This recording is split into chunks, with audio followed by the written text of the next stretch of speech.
Hello. Welcome to hell.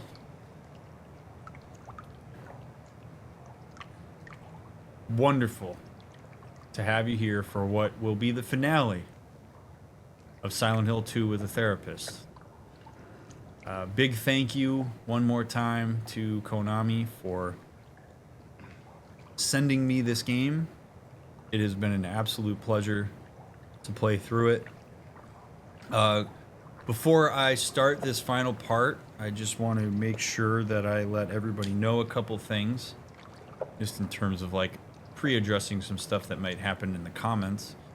The first thing is I have no intention of ever playing this game again after this is done. The run is the run. It's a pretty standard thing on my channel. So this is it. I will not go back and analyze anything I may have missed. If there's anything that I did miss and you're bummed about it, I'm sorry to hear that. I'm not going to go back and attend to it.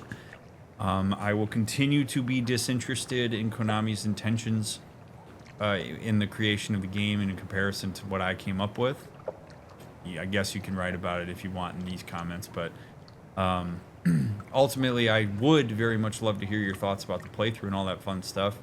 It's always customary on this channel to watch the credits, so we usually have a conversation during the credits, so I encourage you to stick around for that. But this has been a real pleasure to play, and I'm grateful for so many of you being interested in it and jumping all over it when it would release. And if you're watching this years down the road, thanks for watching it. So, all right, James.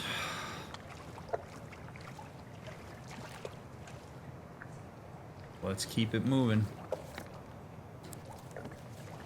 So now we are in the... Oh, I know where we are. Okay. Big Fish Bonanza. This month you could be the Toluca King. Wow.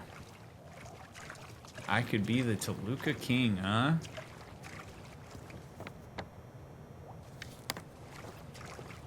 Alright, I came from over here. The elevator. Alright. Slow trudge.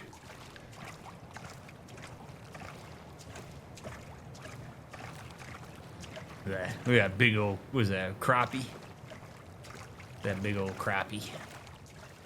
Maybe, I don't know, it's probably something else.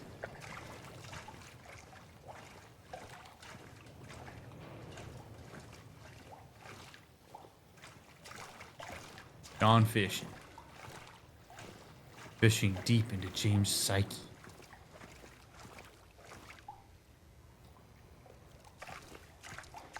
Pump room.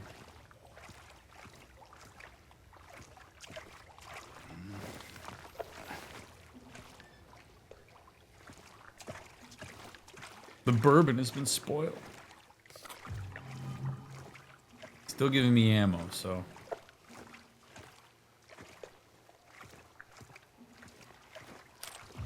Plenty of it. What do I got?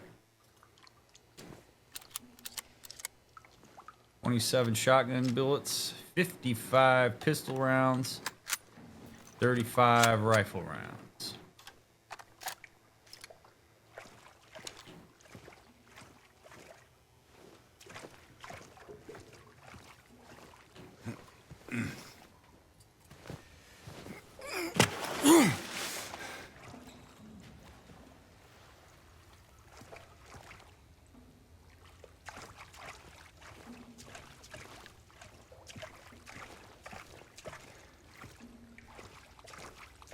The ambient noise is so eerie. Go toward the light, James. You are a moth. A moth ate the wool of your wife's life. Oh, shit. Angela, what are you doing here?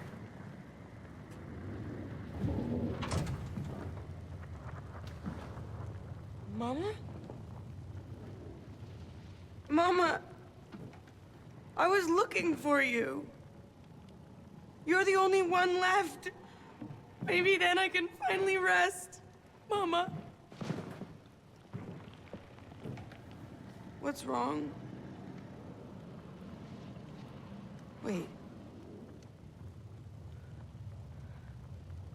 You're not my mama. It's you. I'm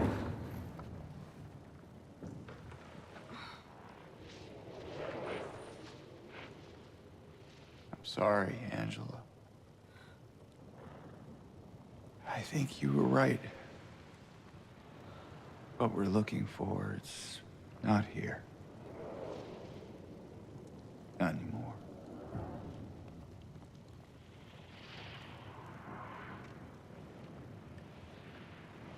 Thank you for helping me earlier. But I wish you hadn't. Even Mama said it. I deserve what happened. No, Angela, that is not true. Don't pity me. I'm not worth it.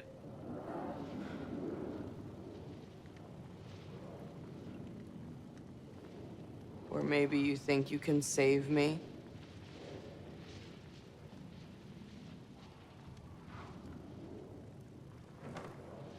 Will you love me? Care for me? Heal all my pain?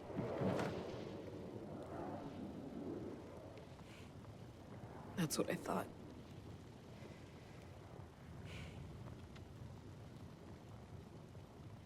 James.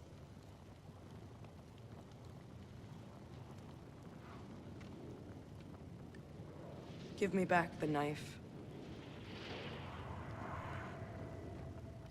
No, I won't. Saving it for yourself.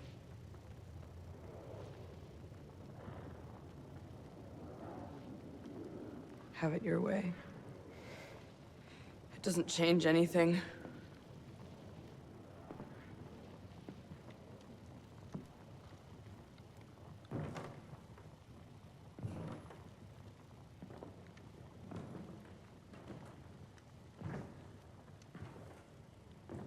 It's hot as hell in here.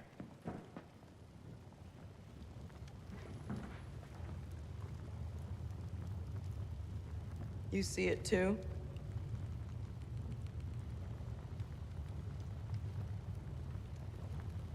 For me, it's always like this.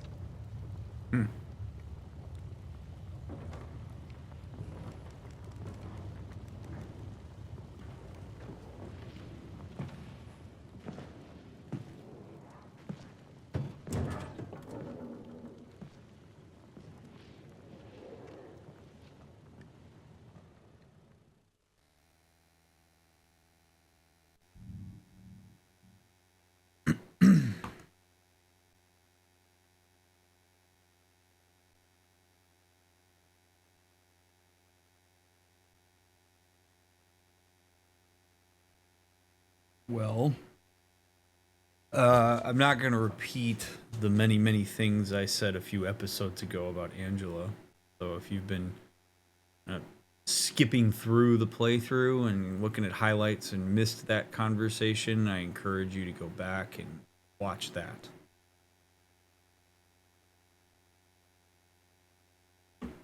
That said, we are going to do something similar here with talking about Angela's mother. Did with her father. So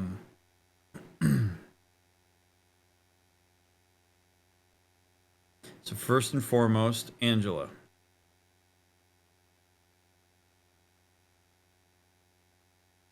When you are a kid and a teenager and you're being abused, you already are susceptible to inductively working your way through that. Where you see yourself as a common denominator and you believe, because you don't really have any point of reference that would say anything else, that what's happened to you is your fault. My dad hurts me because I'm not what he needs me to be, because my grades are bad, because I rebel, because blah, blah, blah, whatever it is. But I must deserve it. I see people who have parents who are kind to them, and they don't do that. So if my parents are doing it, it's not because parents can be bad. It's because I'm bad. Like, a kid doesn't really have a full conceptualization of that idea yet. That humans who are supposed to take care of you can behave badly. So you make it about yourself.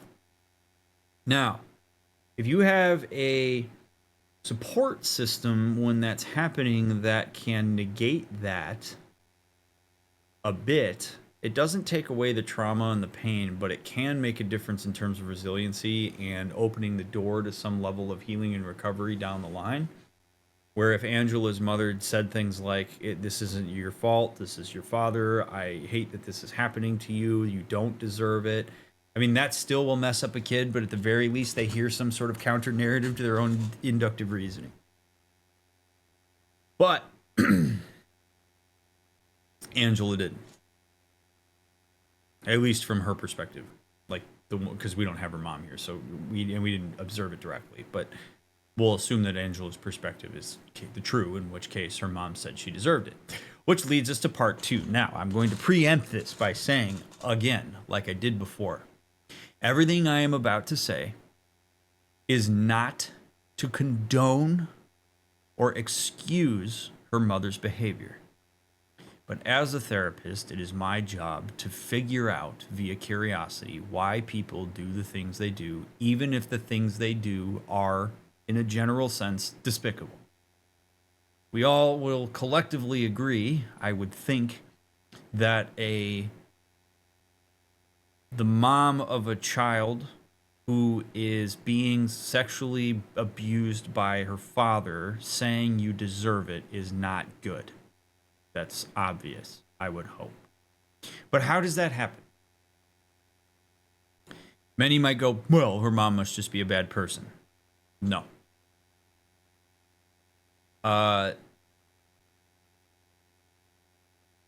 Maybe, but probably not. The answer to that is safety. Unless you are partaking in the abuse, which some would argue that being a bystander in it is partaking. That's not quite what I'm talking about.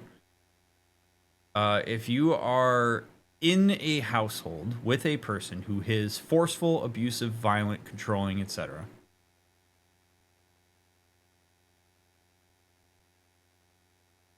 anything that you say that might instill some level of doubt in that child's mind about her father or make her push back against her father puts you in danger. Now, yeah, is it hopefully the role of a mom in this case to protect her child from the abusive parent? Sure, but that's not how abuse works. Like, if you look at abuse just as this like thing that just shows up one day, you're gonna miss the point on this stuff. If they're at a point where where Angela's dad can sexually abuse her and there's really no repercussions in the family system, that didn't just happen overnight. That's something that the family as a unit sort of worked its way into, driven by the father. It very well could be that Angela's mom is so terrified of her spouse, or that she spun her own narrative to try to protect herself in some way, which is like, okay, well, if he's abusing her, then he's not killing me, or he's not abusing me, and I hate watching this happen, but I don't know what to do, and it's better one of us than both of us.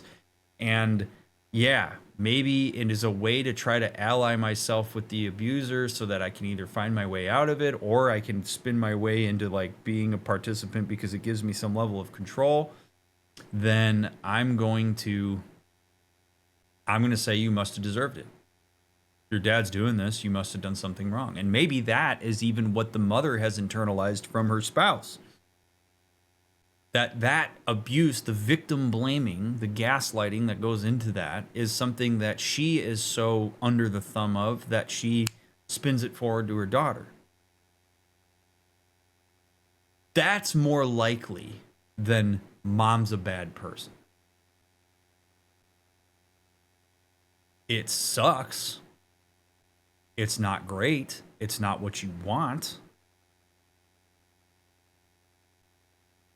And also, people generally at any given point in time are doing what it is they believe they need to do in order to survive. And oftentimes, to an extent that most of us don't really realize unless we're put in that position, to an extent where we're quite willing to watch other people get harmed in order to save ourselves. And I'm not talking about in like kind of surface level moments. I'm talking in these types of situations. You will go far past any boundaries you imagine you had in the name of self-preservation. Sometimes knowingly, sometimes unknowingly. That's the power that abuse has on a system. It's a systematic process. It's not something that happens overnight. So it doesn't excuse Angela's mother's behavior on that. But that would be my hypothesis about how her mom got there, that she could say that to her. Is Angela supposed to find empathy for her mom in that? No. As a parent, you owe your child empathy. Your child doesn't owe it to you. It's not Angela's responsibility to understand that and to find empathy for her mom and forgive her and all these sorts of things. Like that's not why you do that.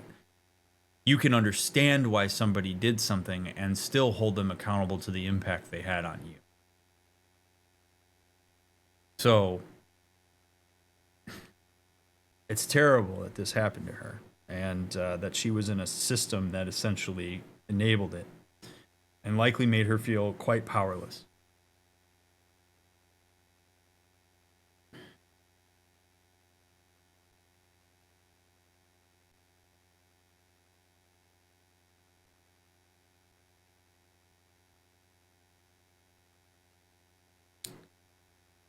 I wonder if the flames for Angela are the same thing as the fog is for James.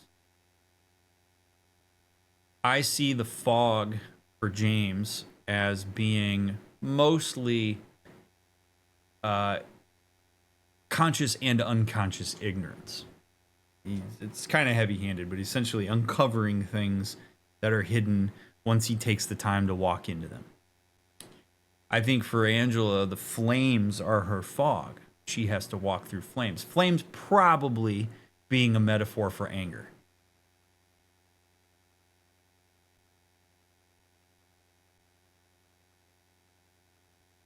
And discomfort.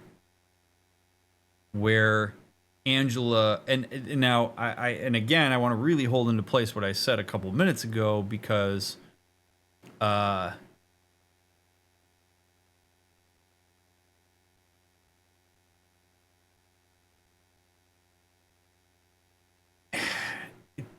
Angela doesn't need to stop being angry.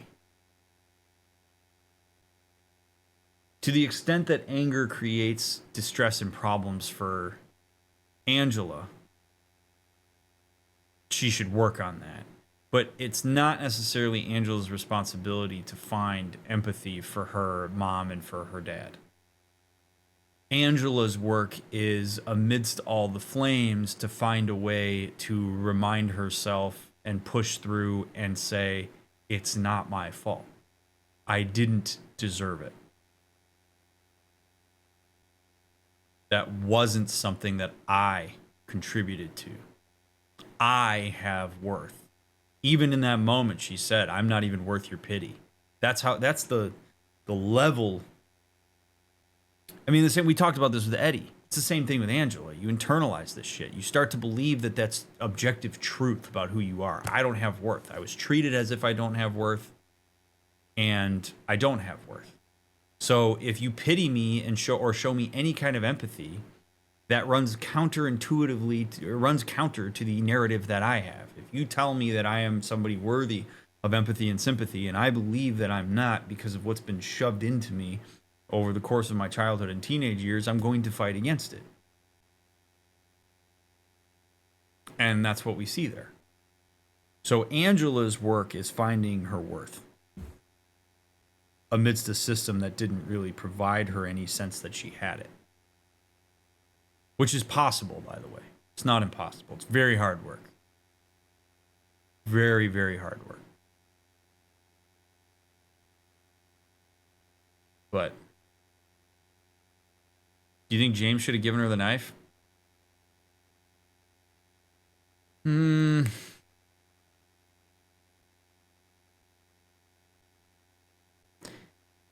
I think James gets to decide because she gave him the knife. Like, she gave it to him. So once she gave it to him and put it in his possession, it's his determination, I think, to decide what to do with it. So if he didn't feel comfortable giving it back to her, then so be it. What she wants the knife for?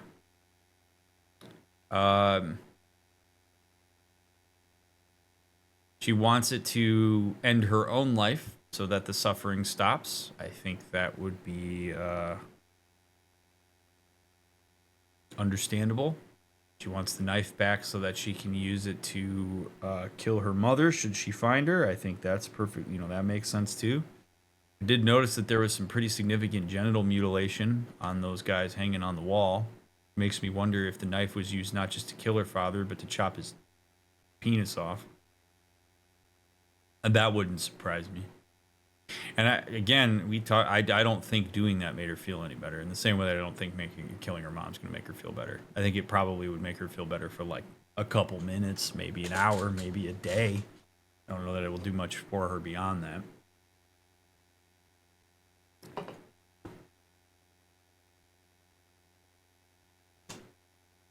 Would I have given her the knife?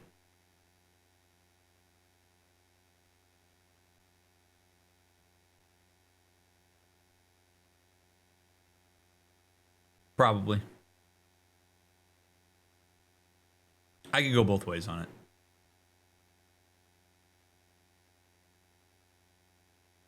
But I think if taking that knife back is part of her journey in Silent Hill, I think I give it back. I don't think I'd withhold it from her.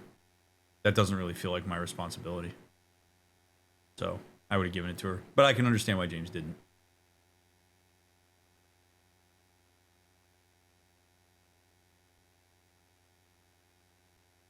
It's tough stuff, man. I just... The general theme between Eddie and Angela. Oh, and... oh, man. Do I talk about this now or do I talk about it later?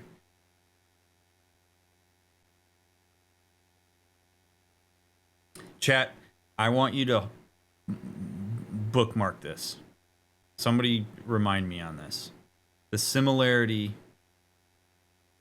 between all three of them. I'm going to talk about it later.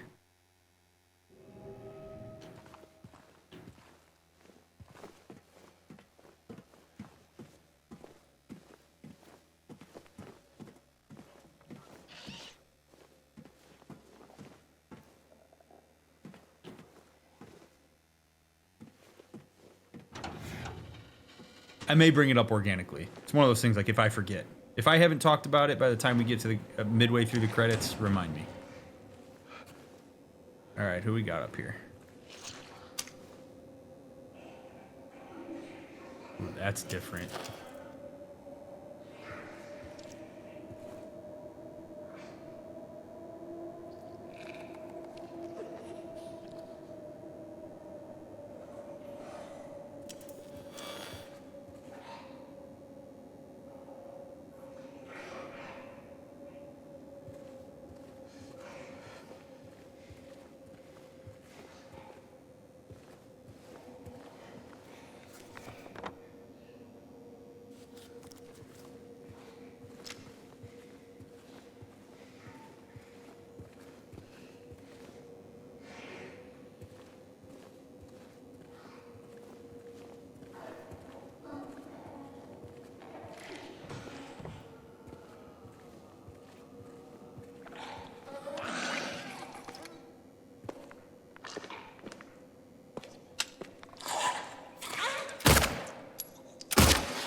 Huh.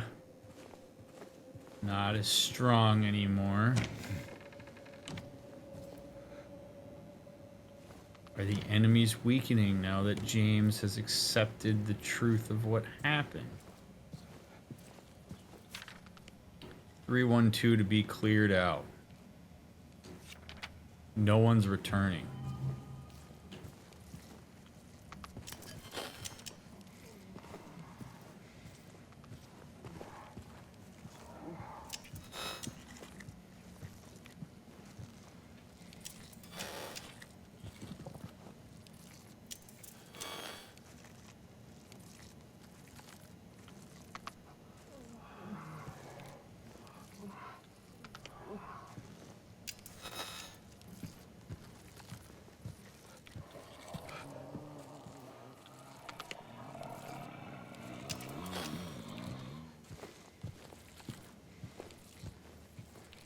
Interesting.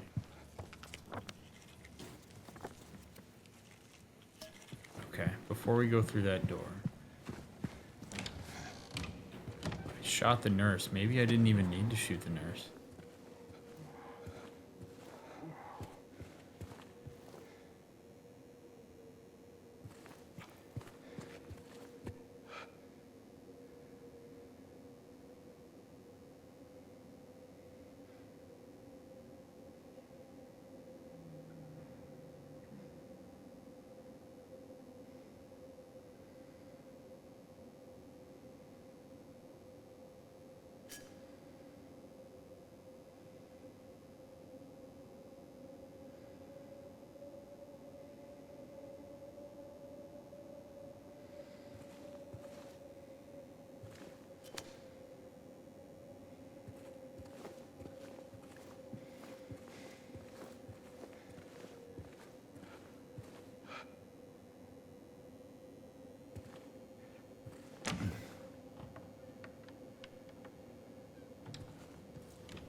Yeah, afraid of him.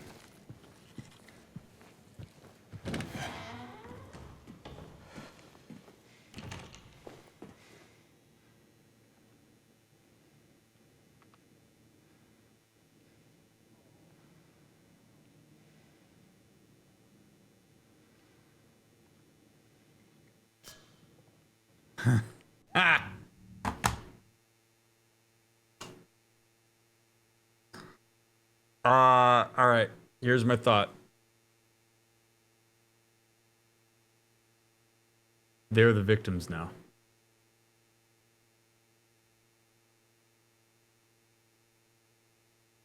James went into Silent Hill probably believing he was the victim. He was the victim of his wife's death. He was the victim of his wife's illness. These things attacked him. It's not about them knowing James killed her. It's about James knowing that he killed her. It's about it's the way that these internal representations change after James acknowledges reality, which is that his wife was the victim. His wife was sick. He killed his wife.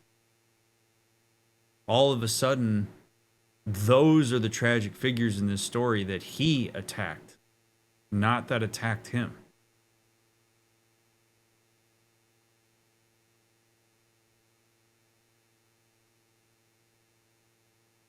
And in his own way, yes, James was a victim of those things. He was. But he held it in a regard and sort of downloaded it into his wife in some ways that like she's the proxy for it. Like these bad things are happening to me because of my wife. But then he became a scary thing. He became a monster. He became the pyramid guy. I mean, I might as well be dragging this sword through here and those things see it. And they're like, oh, Jesus. Like, that might as well be what this is. But, like, I think it's because of a shift in his mind. That he now maybe empathizes with the fact that, like, his wife was a victim of something that he did. That this wasn't just about him.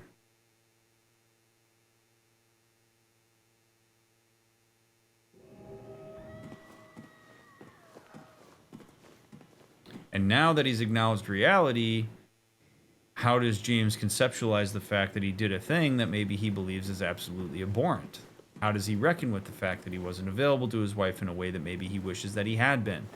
Does he now And now does he have to work through the actual monster narrative about himself, which is actually a very vulnerable space for him to be in, by the way. Depending on where he goes with that, because he doesn't have much of a support system around him right now. So if he's left to his own devices on this, it may not be good. He may also get to a... So Eddie and Angela both have been working toward trying to kill who they believe was like the monster and wronged them. James hasn't been looking to go kill his wife. James has been looking to find him. So that means that if he's left to his own devices, I worry that there's a chance that James is going to see himself as the monster and then think he needs to kill himself. That is something that I am worried about. You know, where like, does James keep that knife, you know, for himself?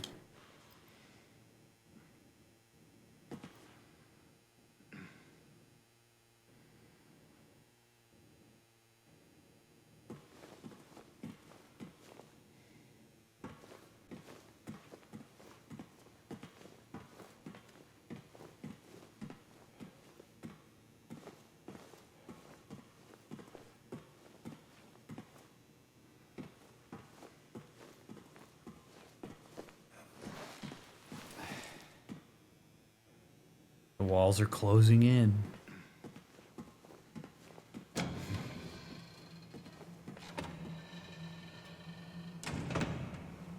Huh. You can save 9 times. Boy.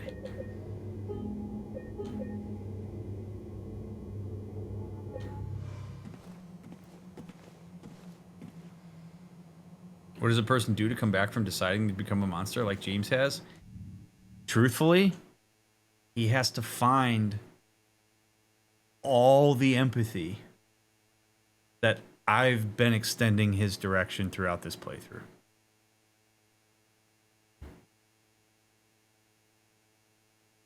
That he can hold himself accountable to having done something that he doesn't really believe in, but also still find empathy for why he did it.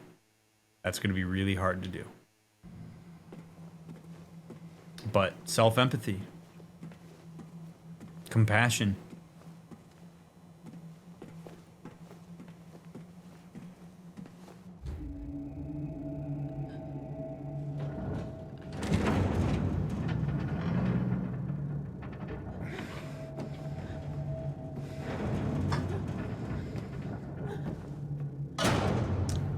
Boy, he is haggard.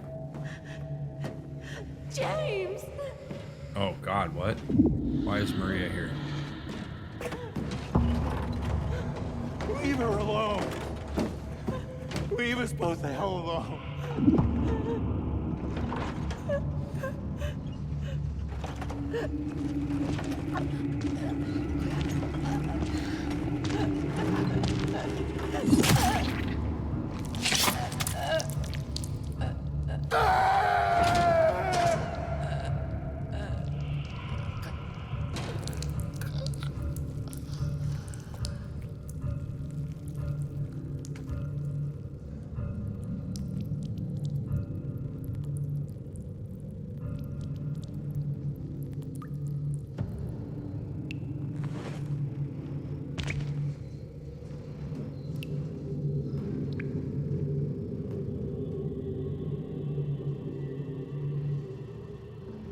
I know what you are. I know why I needed you. But it's all over now. I don't need you anymore.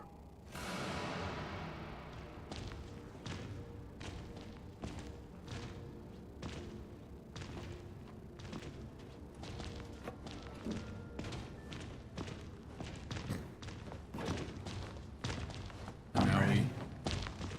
All right.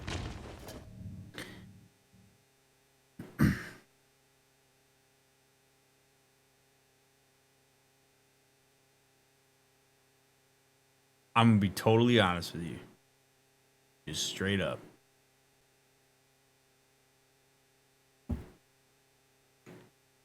watching Maria die doesn't really do anything for me anymore.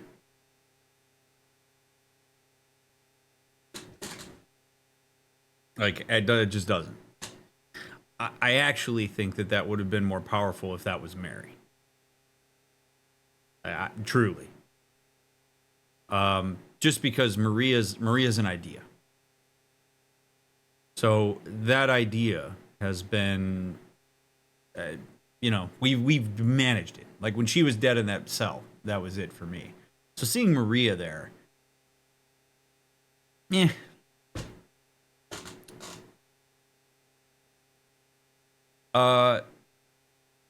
mean, no. When he talks about why he needed these guys,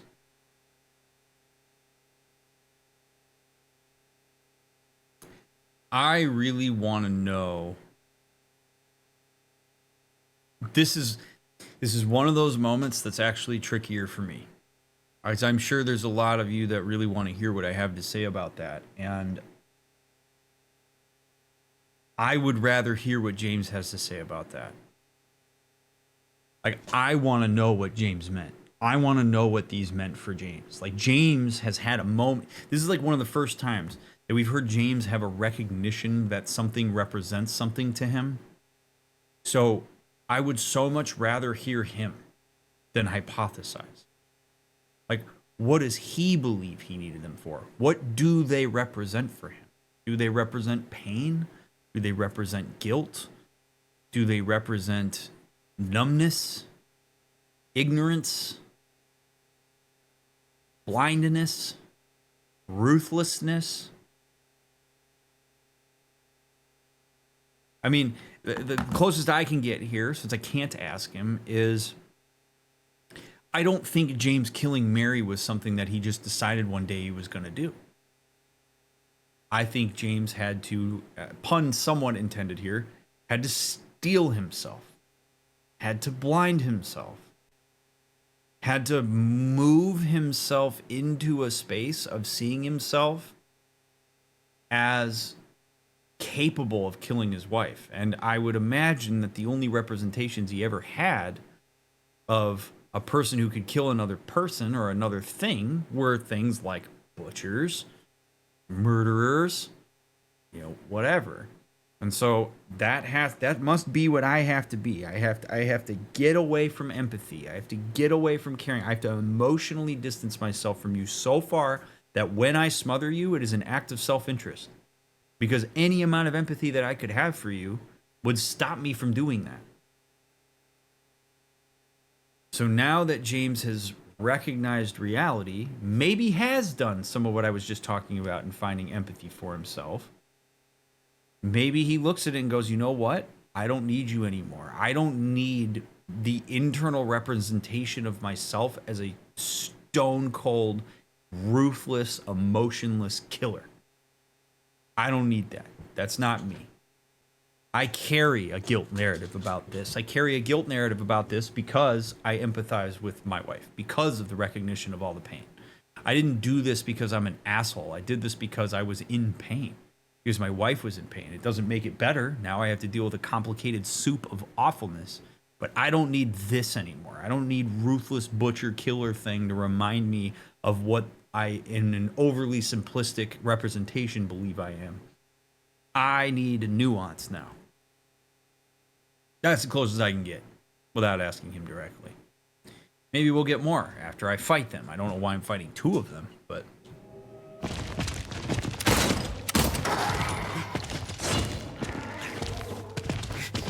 Your big, long stick.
guys got nothing on me. Don't you know I played Elden Ring?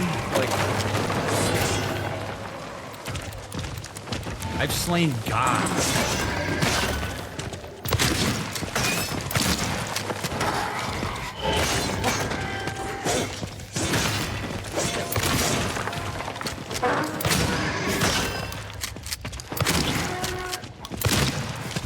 I really hope this fight just goes till I run out of ammo.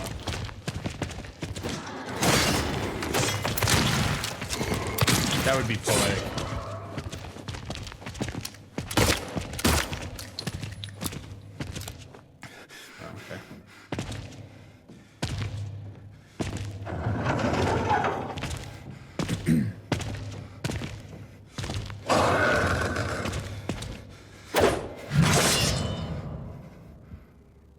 Impale thyselves.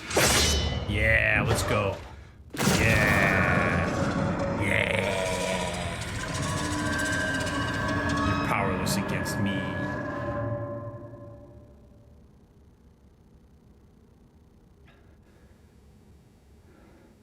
Cool. Wait, is that one holding the rotten apple and that one's holding the...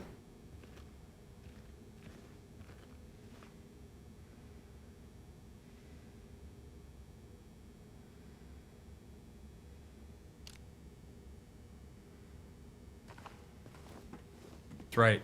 Show them that they're powerless against you instead of you believing that you're powerless against them. I mean, actually, I know that sounds cheesy, but legitimately.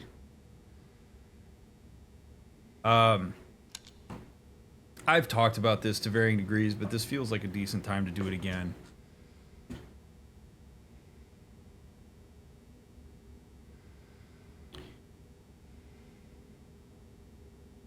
If you believe... So, there are things that are insurmountable. There are. There are things that you won't ever be able to change or whatnot. Those things are often far more physical than they are mental, though there are certainly mental struggles that people have that don't have much of a leeway to change, usually because of biologically driven reasons. But there are also things that you absolutely can change. There are things that you for sure could do differently. And when you believe that surmountable things are insurmountable, you don't have much of a chance because you're not going to give yourself one. If you believe that your self-defeating narratives about how you're a piece of shit or you aren't good enough, you're worthless, you're any of this. If you believe that those things are insurmountable, then they will be.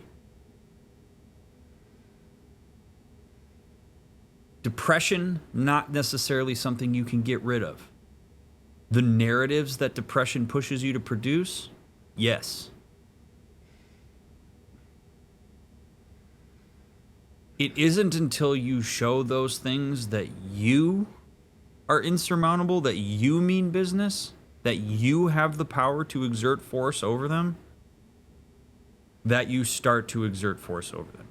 So this, to me, feels like a metaphor where James has gone through this entire game believing that this thing is unkillable.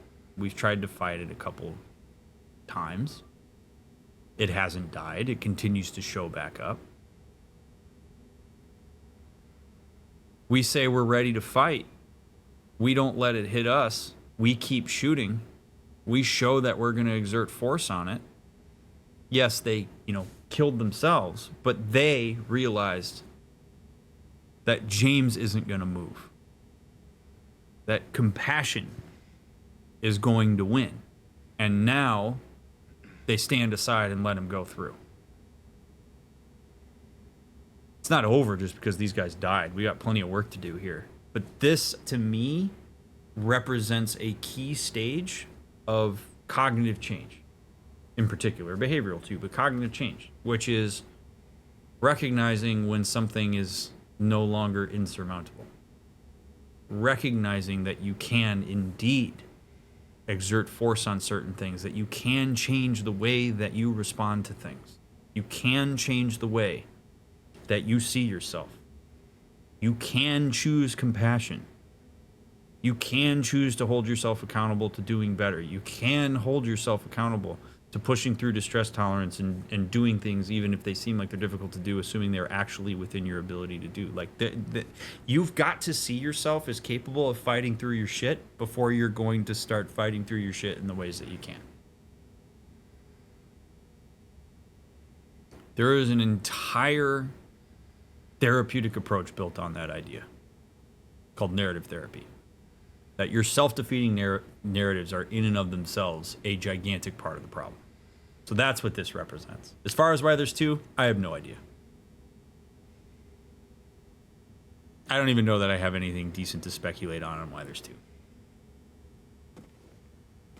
Now,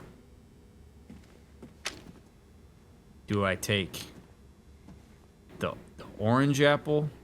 Is that even an apple? I don't even know what that is. Can I take them both? The rotten apple or the clean apple? It's the second time we've seen two apples.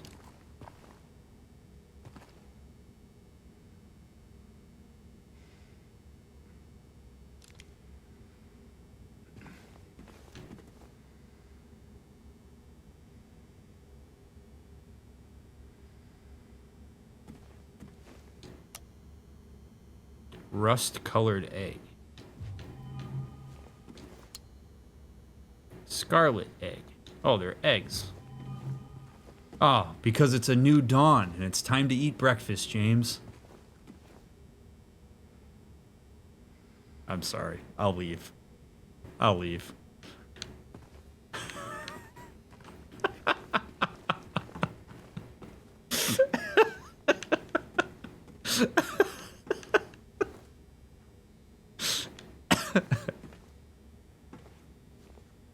Watch Konami come to me. Of all the things that Konami could come back to me with, watch Konami come back to me and go, you know what, Dr. Mick? You're the first content creator that actually understood what that meant.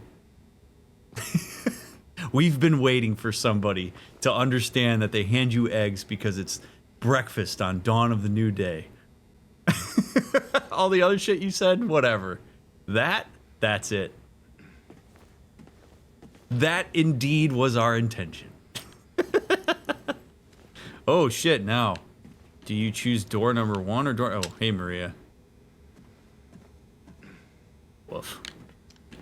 Door number 1 or door number 2? Ooh.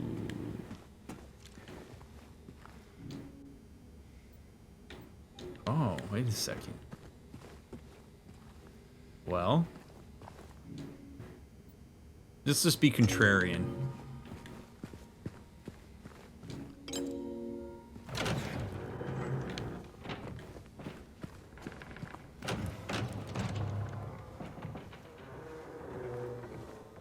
Guess it doesn't matter.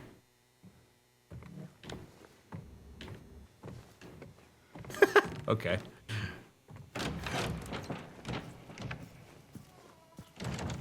What do you want, James? Flowers? I don't want any damn flowers. Just go home already. Look at me. I'm disgusting. Between the disease and the drugs, I look like a monster. Well, what are you looking at? Get the hell out of here. Leave me alone already. I'm no use to anyone. I'll be dead soon anyway. It'd be easier if they just killed me.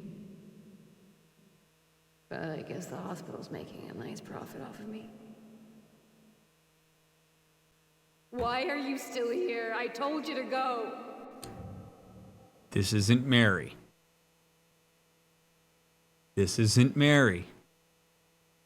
This is James's internalization of Mary. This is probably part of the Mary that he constructed that gave him permission to kill her, to leave. This might have been part of what he constructed. That he downloaded some of his desires into his internalization of her. Whether she said these things or not, I have no idea, but this isn't her. This is James. This is how he carries her. These are probably, again, maybe she said some of them, but these sound to me like a lot of the rationalizations that a person would project onto somebody when they were trying to desensitize themselves to them. It's part of the story he constructed. And my hope would be that as we're walking through this and hearing it, that this is James coming to understand to an extent it wasn't his wife. Or maybe it was. But what we're hearing right now is what James is constructing himself to hear from Mary. This is not Mary. Very important to understand that.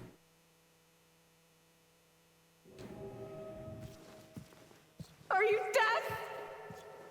Don't come back. James. Wait. Please. Don't go. Don't leave me alone.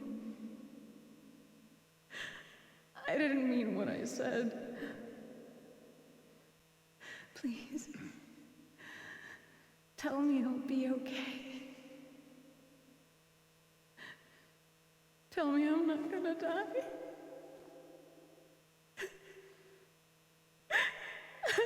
Help me.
Anybody who's been in this position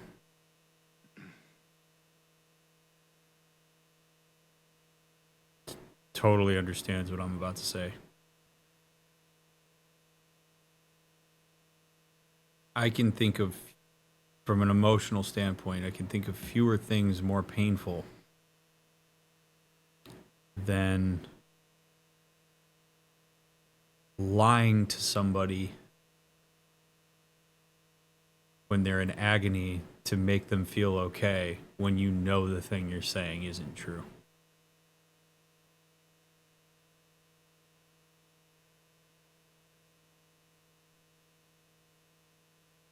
Tell me I'm not gonna die.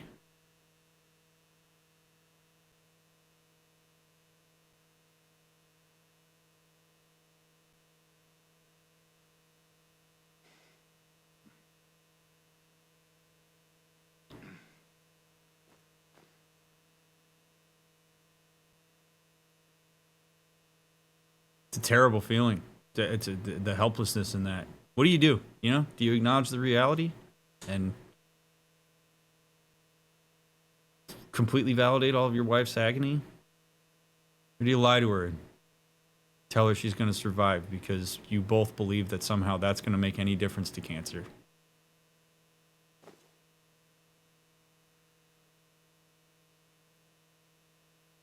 Giant theme of this whole game is reckoning with things you can't control. And sometimes when people are pushed to the absolute brink of helplessness, they do things that they never would have imagined as a means to grab control. I'm sure James would have loved at some point to make his wife feel better. And maybe he got so wrapped up in his own sense of helplessness around it that he started to reject her entirely. That was too painful for him. I can't help her, so I gotta shut this down. My coping strategy is to go away, is to not show up in the hospital, is to shut you out, cut off my emotion, react to nothing.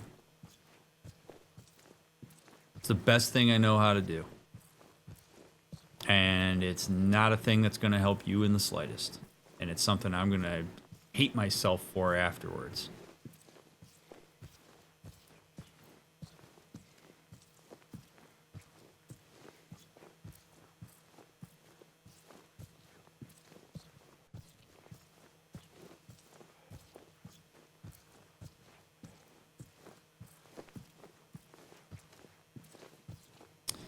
No right answers to this stuff, man.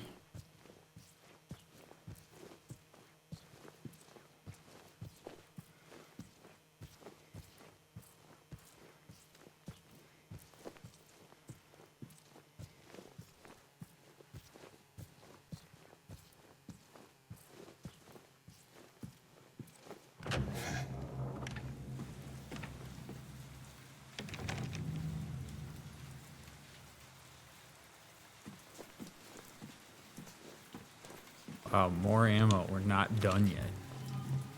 No shit.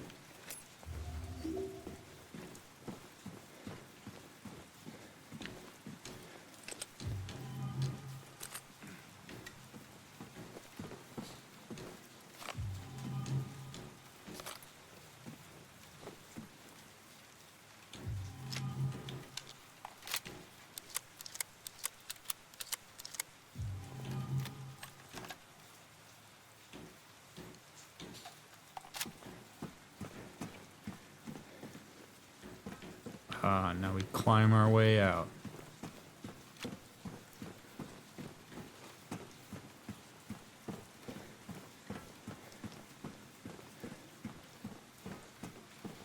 Oh, piece of candy.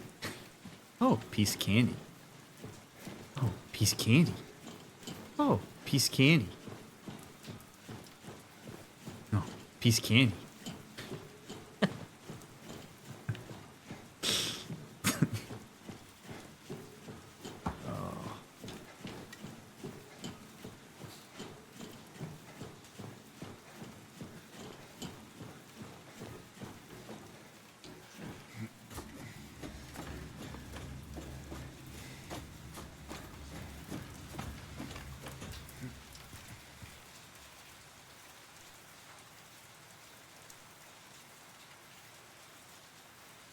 No shit.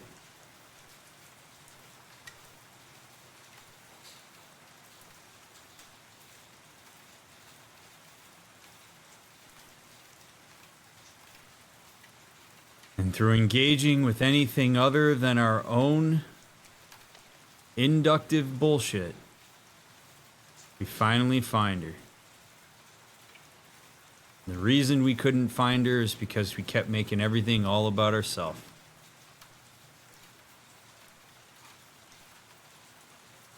You can see it, you can see yourself and her at the same time.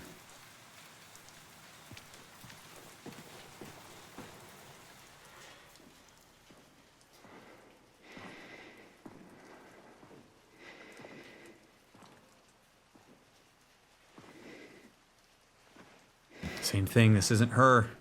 It's not her. Mary?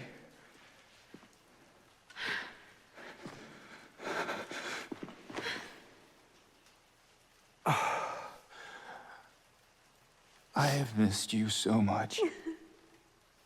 I've missed you too. We can finally be together. Forever.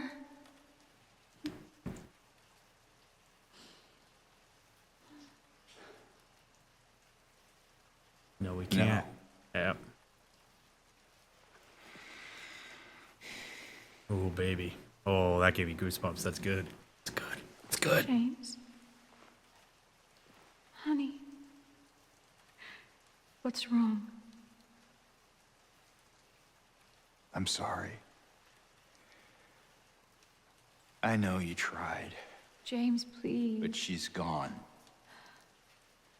I know that now, Stop it. and I can't just keep pretending. Shut up! What do you want? Do you even know anymore? I'm yours. I'm here for you. So what if I'm not her? I can give you what she never could. I can be better than her. What else do you want me to be? What else can I be? You're dead. I am so sorry, Maria. I really am. But this has to stop. It's time to let it go.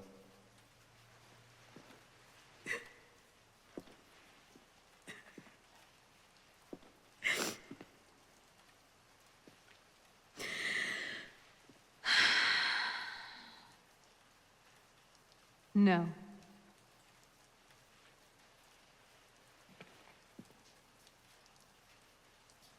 What?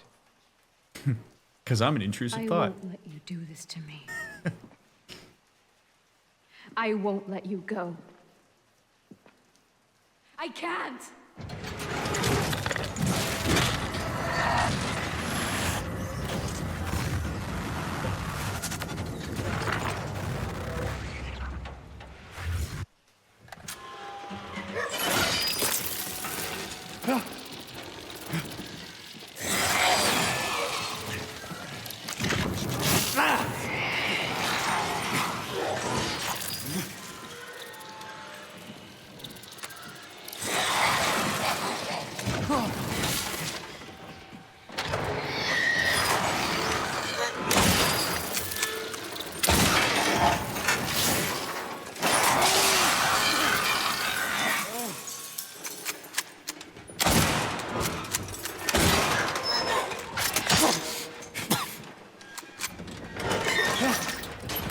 Whoa, whoa, whoa, whoa, whoa, whoa, whoa, whoa.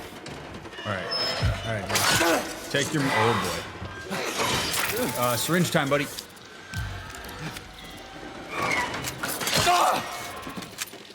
Dude, he takes so long to shoot the rifle.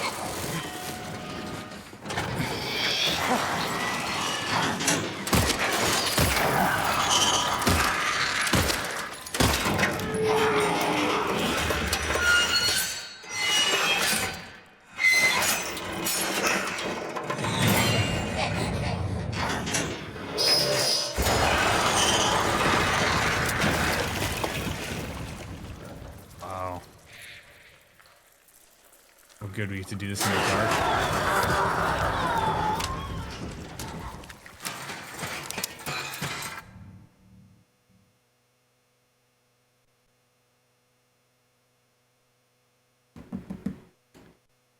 Before we continue this fight,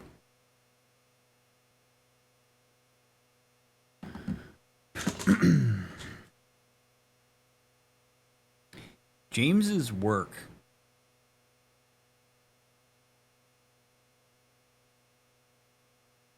part of it anyway is to also include memories of his wife as she declined.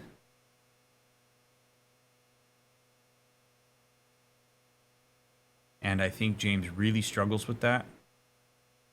Because if he remembers his wife as she was when she declined, then he gets a little bit closer to his shit and the guilt that he has created around killing her and all this stuff. So this that rejection of like Mary slash Maria, what I really believe Maria slash Mary is right there is it's sort of like the fantasy of remembering your wife as she was, like when she was good and healthy and clean and clear.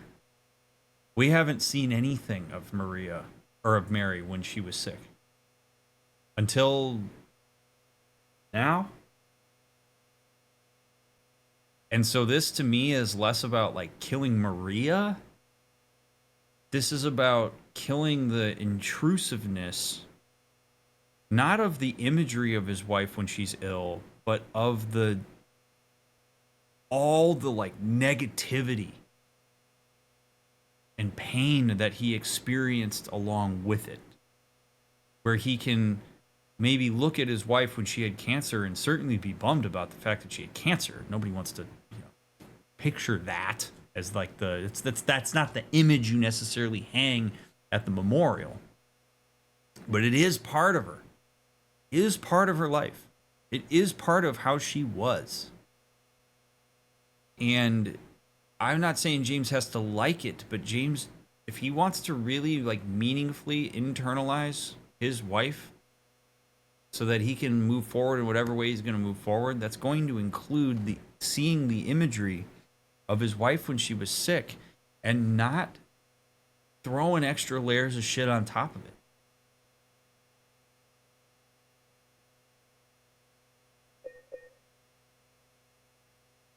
it. It's a war of intrusive thoughts. One of them being more of a coping strategy than anything else. I'm not going to continue to respond to this with malice. I'm going to work through this and see when you were sick as something I didn't love, but something that was part of the wholeness of who you are. Something that I'm going to use to create a more complete internalized object of, rather than borrowing from my own fantasy. And I think that's why Maria shows up as Mary there, is because it's like that, and it's like a last ditch effort. It's like, okay, cool. So Maria is fantasy version of Mary that was all about James. Maria as Mary is closer to the actual representation of Mary, but it's still not the true representation because she's dead. So it's okay for him to carry around some idea of that, but if he carries around the idea of Mary in this like perfect state, it's incomplete. This is finding the completeness.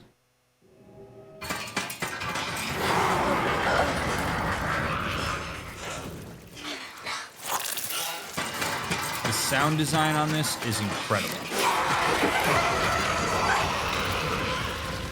Like, truly incredible.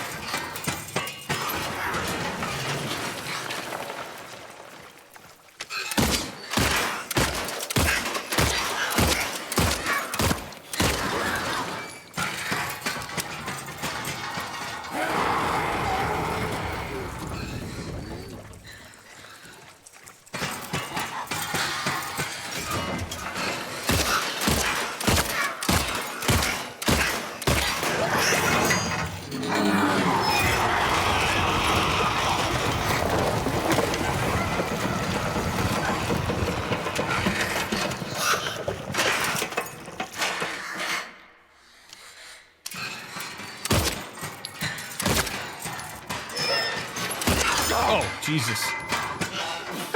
I hit L1. I gotta stop playing Ghost of Tsushima while I do this.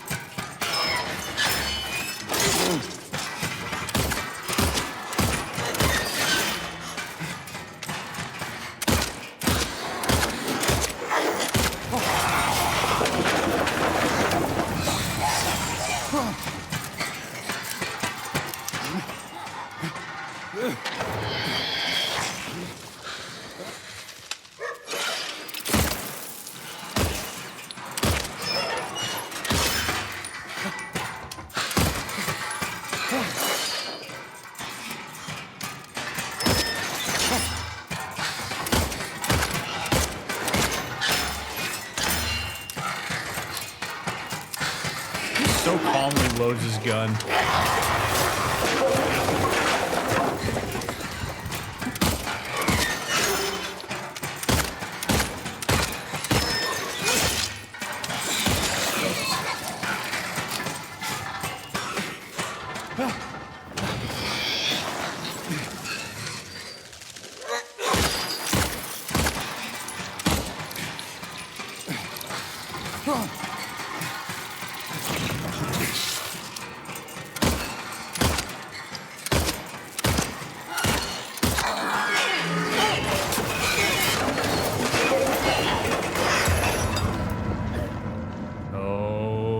we gotta choke her?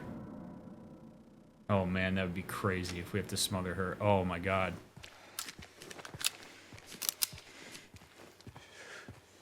James.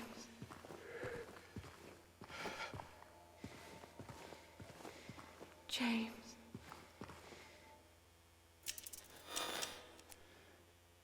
James. James.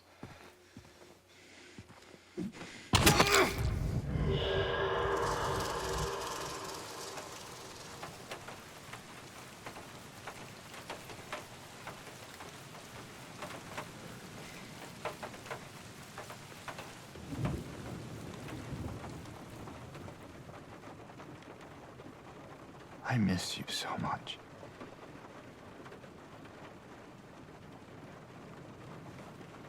I tried. I really did, but I can't.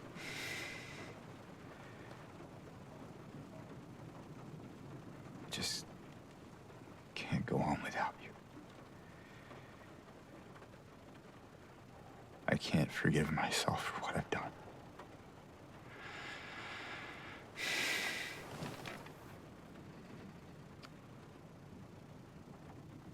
I know this isn't what you would want. But I guess it doesn't matter anymore. You're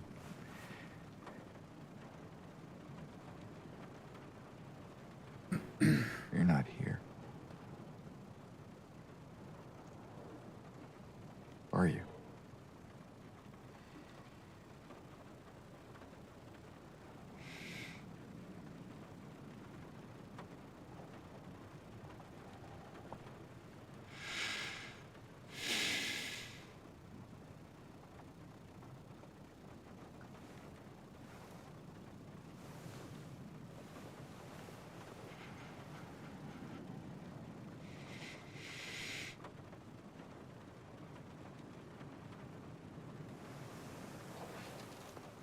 Oh my god, he's got the body in the back seat. Oh.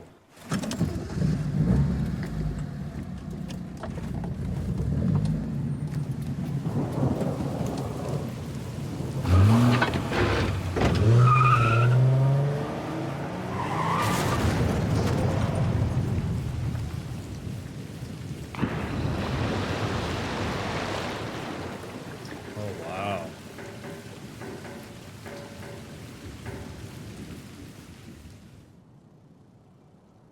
In my restless dreams, I see that town. Silent Hill. You promised you'd take me there again someday. But you never did. Well, I'm alone there now. In our special place. Waiting for you to come and see me. But you never do. So, I wait, wrapped in my cocoon of pain and loneliness. I know, I've done a terrible thing to you. I wish I could change that, but I can't. I feel so pathetic and ugly laying here. Every day I stare up at the cracks in the ceiling, and all I can think about is how unfair it is. The doctor came today. Told me I could go home for a short stay. It's not that I'm getting better. It's just that this could be my last chance. Even so, I'm glad to be coming home. I missed you so much. But I'm afraid, James. I'm afraid you don't really want me to come home. Every time you come to see me, I can tell how hard it is on you. I don't know if you hate me or pity me. Maybe I just disgust you. I'm so sorry. When I first learned I was gonna die, I couldn't accept it. I was so angry. I struck out at everyone I loved. Especially you. And that's why I understand if you hate me. But I want you to know, I will always love you. Even though our life together had to end like this, I still wouldn't trade it for the world.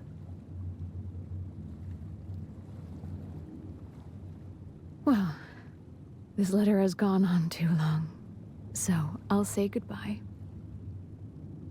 I told the nurse to give this to you after I'm gone. Which means that as you're reading this, I'm already dead. You never read it. That's okay.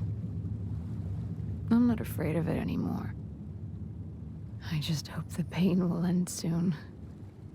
So that you remember me for who I was. And not what the disease made me. I want you to go on. I want you to live. For yourself. And for others. Like you did for me. James. You made me happy.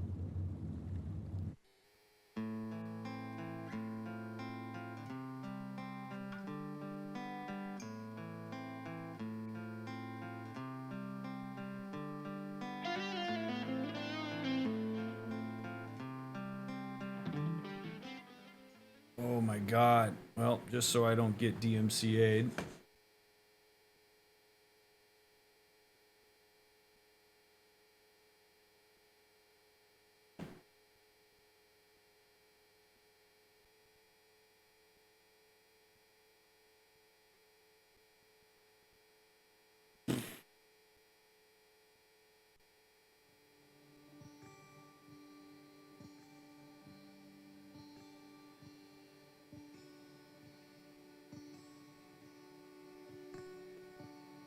Okay.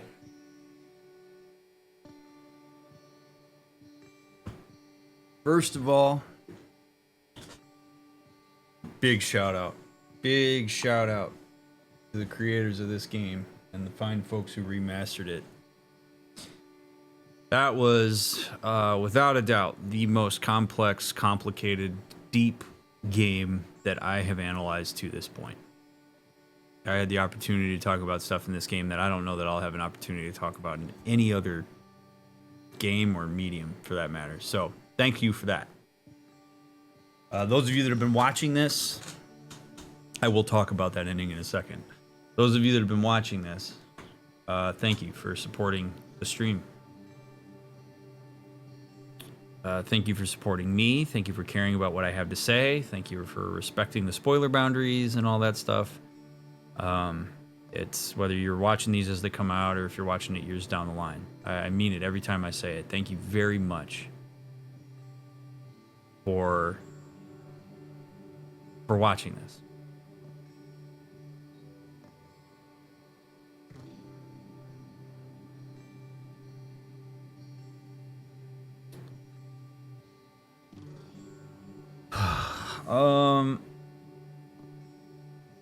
I'm not surprised by how that ends.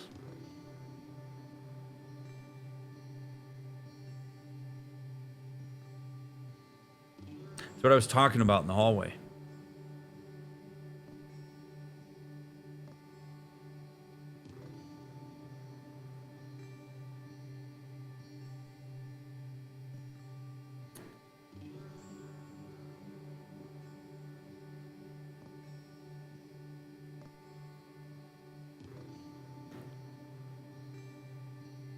Honestly, I think it's a very realistic way that it would go. I'm not going to spend too much time talking about my thoughts on suicide because I have a whole video about it here on YouTube, and we've talked about it periodically throughout this playthrough, so I'm not going to spend too much time on that. But what I will say is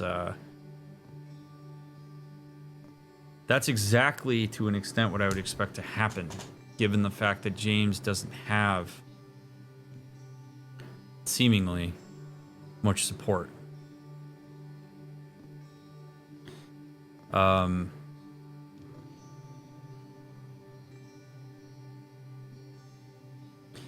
He went through a lot of rationalizations for why he would end her life, and the realization, perhaps too late, that those reasons were selfish, and finding compassion for a person you already killed and being alone in that. Believing then instead of cancer being the monster, which is really the reality here, instead of your wife being the monster, your wife having internalized some of that in the letter and talking about the fact that she's apologizing for the fact that she's sick and that she's done something to him, even though that's not at all what has happened. Cancer did this.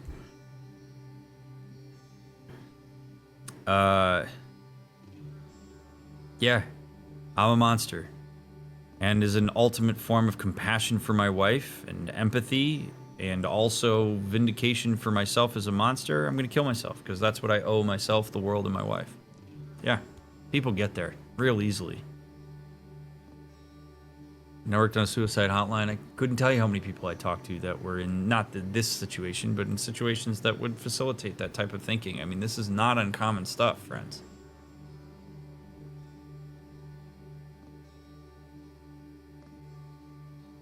So, you know, as much as I don't want to see James kill himself, I personally don't think it's Mary's responsibility to stop him from doing that. Granted, if he had read the letter and it would have changed his mind, that's worthy of talking about.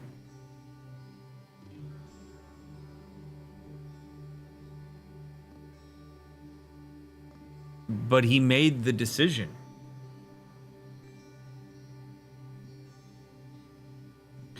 And the real bummer in that decision, I guess, is that, you know, I don't know, man. I would love to be able to ask James if he really believes that killing his wife was an act of compassion toward his wife or an act of relief for himself. It's probably a bit of both, but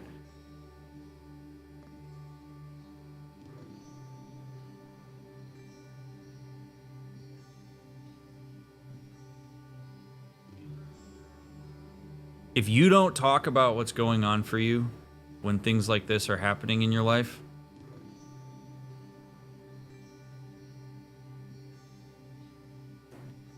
I'm not saying this is what's going to happen.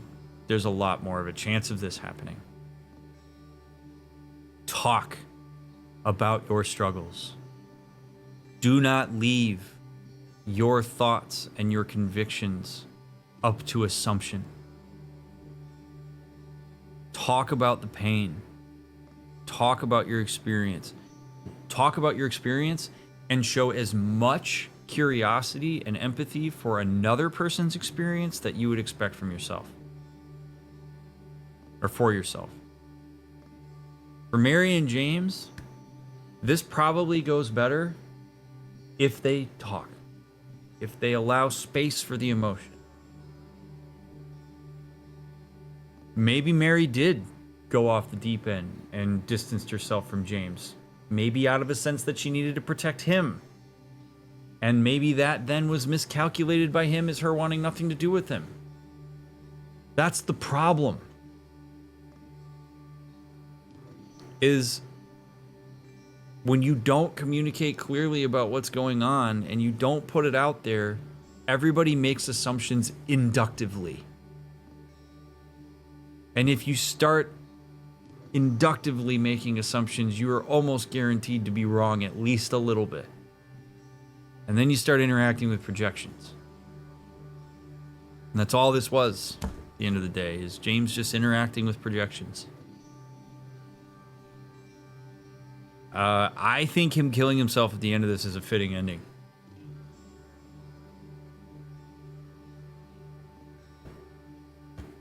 As much as I hate it. But this is what happens. You don't have any kind of intervention. You don't have any kind of real legitimate support network.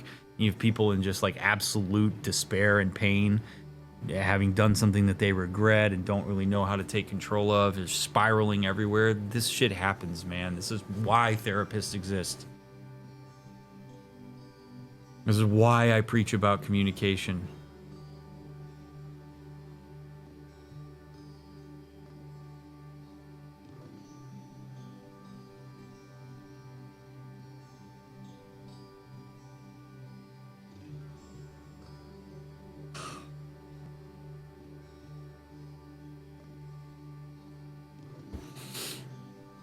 Even Mary going so far as to assume she needed to apologize to him.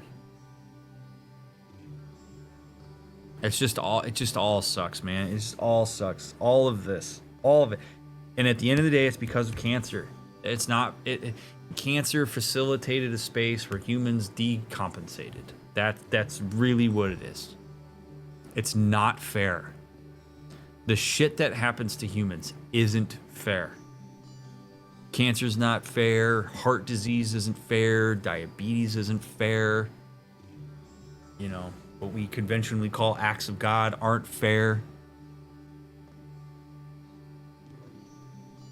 And we, for whatever reason, have a hard time holding those things accountable in the moments where we are emotional and it's happening in relationship.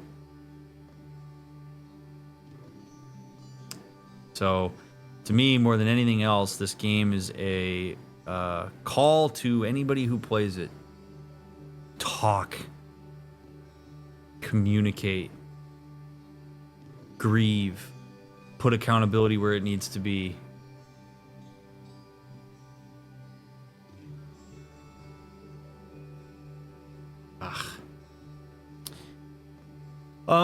In terms of the similarity between Eddie, Angela, and James,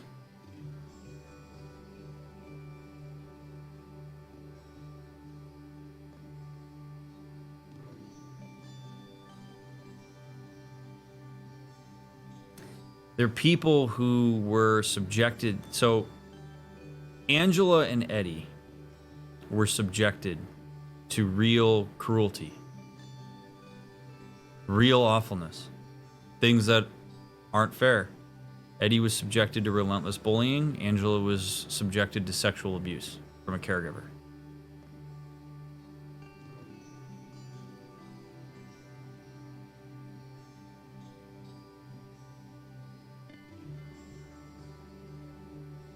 James was subjected to cancer.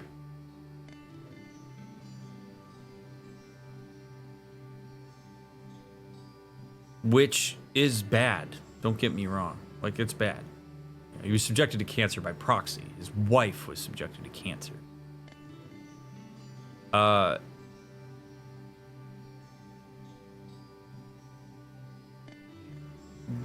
The common thread between the three of them, I think, is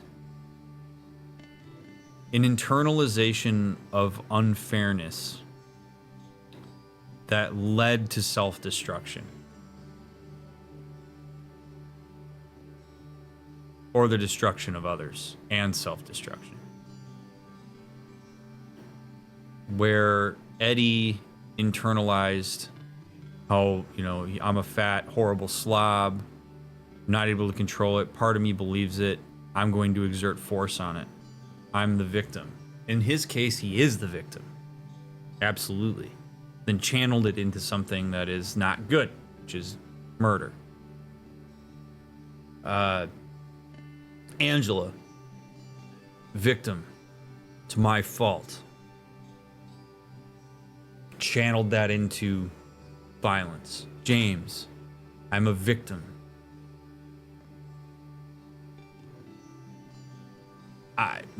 It's my fault doesn't really work its way in there, although I do wonder if he maybe asked himself the question, what did I do to deserve this? Kills his wife. James probably used stories like Eddie's and Angela's, because again, I believe everything that happened in Silent Hill is in James's head. I don't think Eddie's real. I don't think Angela's real. I don't think Laura is real. I don't think any of them are real in the sense of like actual human beings. I think they're in James's head.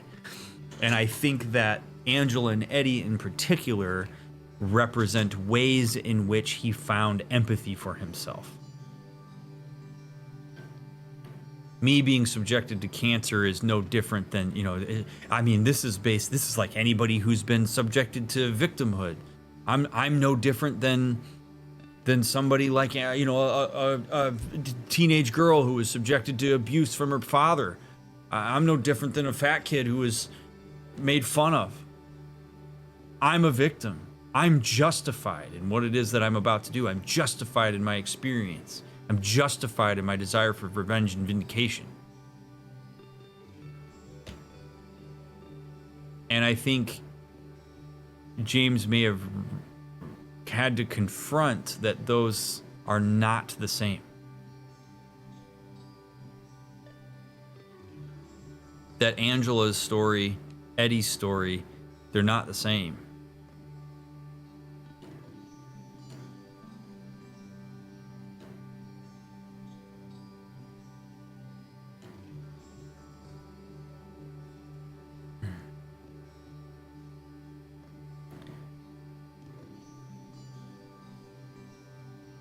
It is, oh man.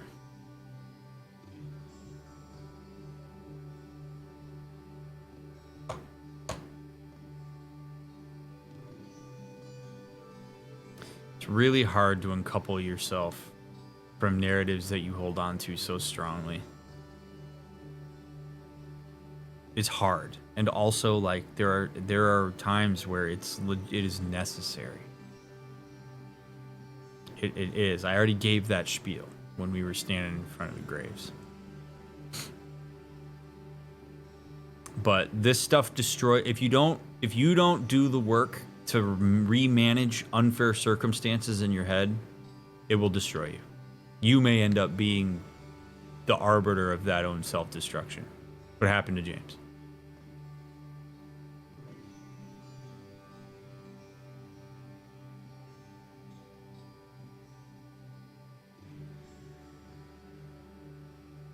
James finds compassion for himself,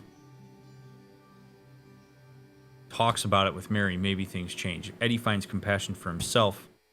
Maybe he has a better radar for finding people in his life that actually may legitimately be a good support system to him. If Angela finds compassion for herself, she holds her father and her mother accountable in a way that maybe pushes her to separate from them, and then does the work to ensure that she doesn't see other people who are possibly healthy for her as her mother and father. All of that is very hard work. Really, really hard work. So, this game explores the deepest of the deep themes in the psyche, the stuff that people don't want to talk about. So I hope more than anything else that this playthrough that you've made it to the end of, I really hope that this playthrough has maybe given you an opportunity, or at the very least, a comfort with a potential opportunity down the road to vocalize the hard stuff.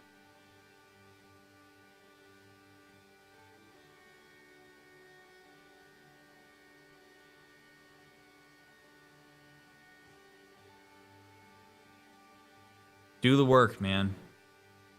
And that doesn't mean just talk about wanting to do the work. Do the work. It's not fair that you got to do it, but do it.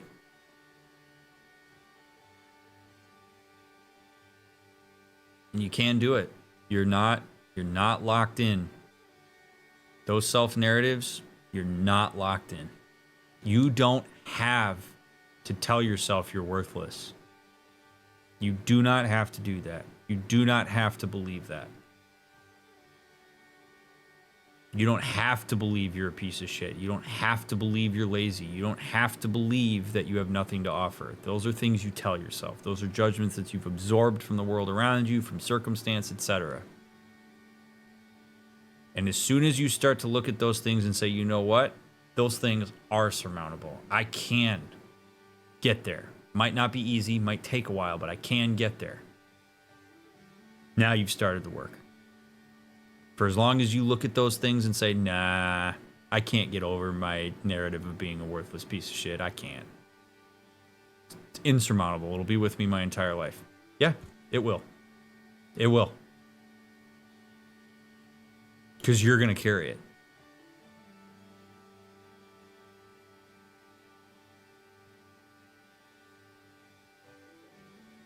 What a game.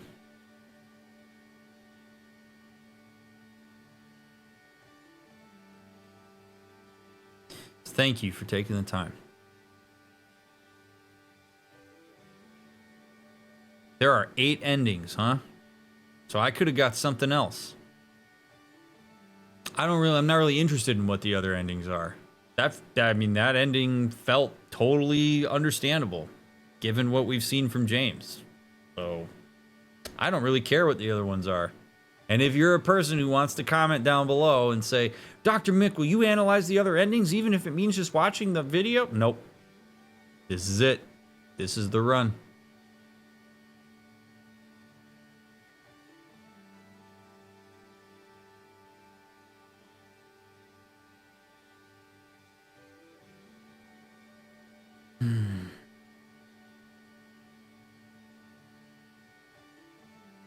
Game will be uninstalled. That's actually true. As soon as I finish this and turn it off, this will be uninstalled, never to be returned to again.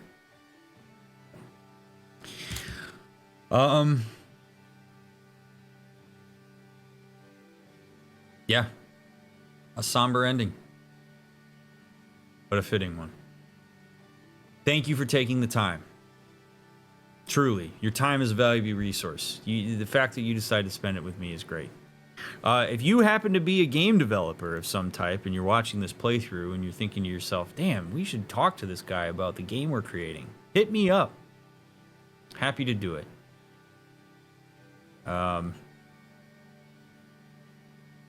Please check out my other playthroughs. I got a lot of them.